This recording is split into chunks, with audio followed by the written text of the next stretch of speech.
Had some issues with my computer. Got a virus on it, and I can't open anything on my computer. Check the bulletins on my channel and check channel comments. I just recently posted an update as to why I was having issues with the viruses and why videos weren't being made. Hopefully y'all don't mind getting a little geeky with me. I'm gonna give my top 10 Avatar: The Last Airbender TV show moments. So number 10, Aang takes away Firelord Ozai's bending. I shouldn't have to tell you there's spoilers in this. Last episode, Aang takes away Firelord Ozai's bending. Okay, after a long time of searching as to how Aang could defeat the Fire Lord, because everybody is telling Aang that he should, destroy the Fire Lord, kill him, beat him up, maim him, whatever. Aang, being, trained in the ways of the air nomad and the monk lifestyle, doesn't want to actually kill anybody. So after a long time of searching, he comes across the notion and realizes he can actually take away Firelord Ozai's bending. It was kind of a cop-out for the people, but at the same time, it was nice to see, like, nobody expected that. Because everybody was wondering, how is Aang going to defeat the Firelord? And he actually touches him, sucks out the energy, and, like, spits it back out or something, and actually turns Firelord Ozai into a regular person, and they end up locking him up in prison, and he can't bend anymore. So, number 9. One of probably the saddest in the series, but it's not making the top on the list. Appa gets captured. Alright, so the gang goes into an underground library, except for Toph. She doesn't want to go underground because they're already in the desert and the sand is getting to her in the first place, so she wants to stay up. So her and Appa stay up, and everybody else goes underground to get more information about how they can defeat the Fire Lord. And they learn about the eclipse that will be coming, and the the Fire Nation will be losing their firebending abilities for about 8 minutes, so they're going to plan a whole invasion around it. And that's where they get the notion from. But they're underground. The spirit finds out, and he's like, you lied to me. You said you weren't coming in here to get information about how you could hurt other people, but you lied because you are. So the spirit decides to sink his library even further so nobody can get into it ever again. And when he's doing this, Toph realizes that it's sinking, so she does her earth bending to hold it up.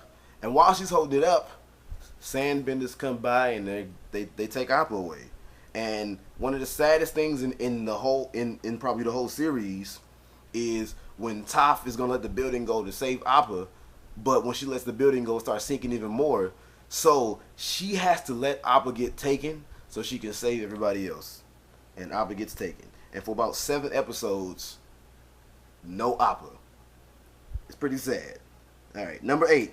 Uncle and Zuko, early in the series, cut off the top knots, the little braids they got. Now, the thing about that was really big if you actually look back on it, because the top knot symbolizes royalty and symbolizes Fire Nation. And when Azula announces that they're fugitives and holds the wanted posters and says, don't harbor them because, you get locked up and they're fugitives, when they're in the creek and they take the knife and they cut off the top knots, it's very symbolic, and it sets up their whole fugitive reign, and Zuko being a runaway along with his uncle, and it was really crazy to see their tufts of hair floating down the river, and they assumed Earth Nation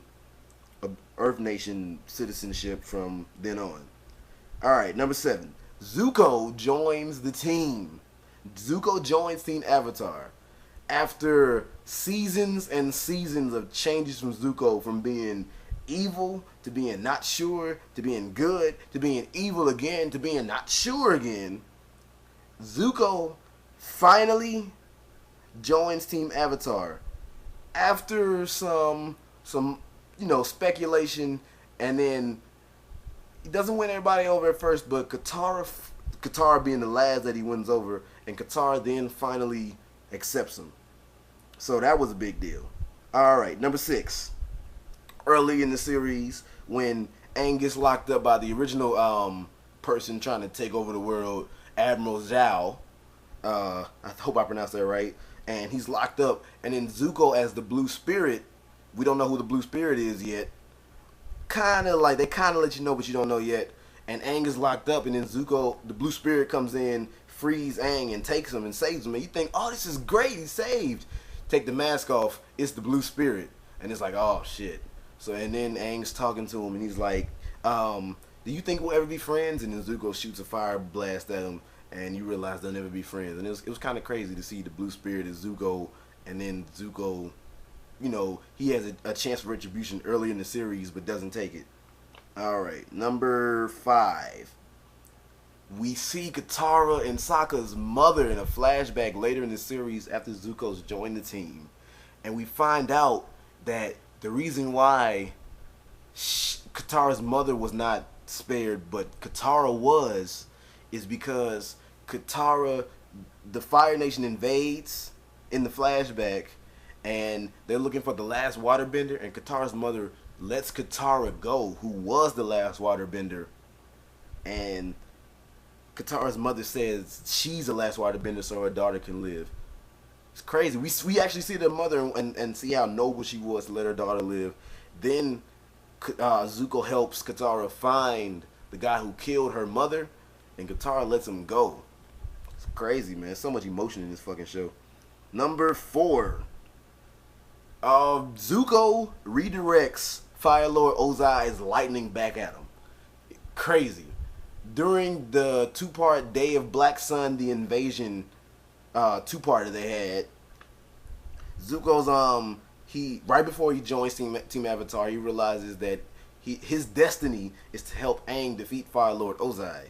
So after the eclipse ends and Ozai realizes, he's like, okay, well, if you're against me, he shoots lightning at him, but Zuko learned how to redirect lightning from Uncle.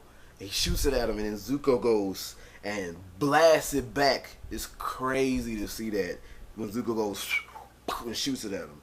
Alright, number 3. Aang wakes up with hair. Now, y'all probably gonna get on me for ranking this so low on the list as opposed to, like, Appa getting captured. But it's crazy. When I saw Aang with hair, I was like, Aang got hair! After the end of, I believe, season 2, when they're having the big battle underground on the old Ba Sing Se, which was sunk, and Aang is in the Avatar state about to save the day, and out of nowhere Azula shoots him with lightning. So then Katara kind of heals him, but he's still kind of comatose. Aang wakes up aboard a Fire Nation ship that his friends and everybody have overtaken, and he has hair. When I first saw him with hair, that was crazy. Alright, number 2. Ty Lee turns on Azula to help Mai. In the Boiling Rock episode, I believe it was, after they busted Hakoda, Sokka, and Katara's father, and they busted Suki, Sokka's love interest, out of the Fire Nation prison, along with another guy, I forgot his name, that like joined them, because he overheard and he joined, trying to be cool. After they bust him out of prison, they're going back, they're fighting Azula and everything, and then the warden, even though he's on the gondola with him, he yells at them to still cut the line. And they're like, oh shit, cut the line. So they're about to cut the line, Azula's retreating and everything. But then Mai, who's Zuko's girlfriend, after Zuko left her to help Aang and Team Avatar and everybody, Mai comes out of nowhere with her pinpoint accuracy and stops the people from cutting the line. So Azula, of course, after she gets back, she's like, oh, you're a traitor and you're helping him out and blah, blah, blah, blah, blah. So she's about to blast Mai in the face with some fire, and then Ty Lee does her little chi blocking, fire bending bending blocking thing. And this was so crazy when I saw this. That's why I ranked it so low on the list. When I saw this, I think my mouth dropped. She's about to blast Mai, and then Ty Lee tap touches her arms, and she can't bend anymore. That was so unexpected. I was not expecting somebody like Ty Lee, who seems so ditzy and stupid, to actually do that. And it showed the more loyalty of friendship between them two than to somebody like Azula, who is a grade A bitch. And the number 1 thing in the Avatar series, I got chills when this happened. I honestly got chills when this happened. Longshot from Jet's group. Longshot talks. You know, Jet, the guy who has the freedom fighters, who is trying to stop the Fire Nation with his own little group. Jet, Smeller B, and Longshot. Longshot with the pinpoint accuracy with the arrows and stuff. Longshot talks, and Jet, after he comes back and he's a good guy, he's like he gets hurt, and he's like everybody's like, we gotta stay, we gotta save him, and then Longshot says, no, you go ahead, he's our leader, we'll watch over him, you go. And then to follow up, when Jet says I'll be okay, and then Toph can feel the vibrations and says he's lying, that just added to it. But I still get chills when Longshot talks, because he doesn't talk in the whole series, and for him to talk about something and it's so emotional, I literally got some chills from that shit. And remember, if you don't watch, you lose TV. But then fuck you too then, shit.